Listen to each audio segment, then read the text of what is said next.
Hi everyone, so today I'm going to be addressing strategy number 35, and it's over, I guess you could say, as SIFE or SIFE, students with interrupted formal education. So basically when I was reading this, it was like ELLs who may have like very little formal schooling and may not be literate in their home language, or may come from like a pre-literate culture, which is a culture or group of people that don't have a language that you can like write out, or even a fully developed language, which is something that we often don't think about whenever we think about ELL, so I thought that was very interesting. But like in shorter terms, we're basically just going to be assisting students with little to no experience in school. And it gave a story about how a teacher was like, do I have to help a kid learn how to hold a pencil?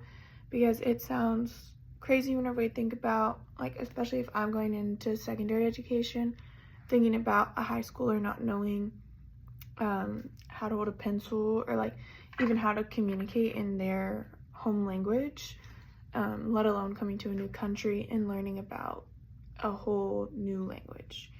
So there's like different things that it gave to help us as teachers, just like help those students. And the first one was online support. So there's a lot of things nowadays where there's like websites to help students learn their first language and then acquire a second language.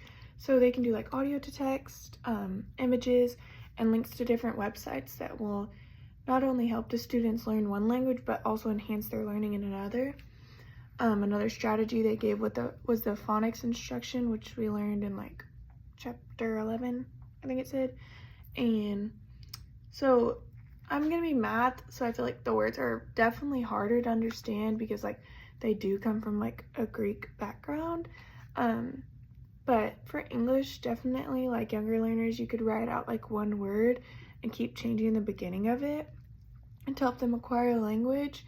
I feel like math is a little bit more specific, so I'd probably be using the online support more often. And then there's peer tutors. So like if a student is Spanish speaking, maybe like some instruction in Spanish, some instruction in English, and I could ask a teacher who's willing to help do that. But the main thing is just make it clear that you're there for your students and you want them to succeed.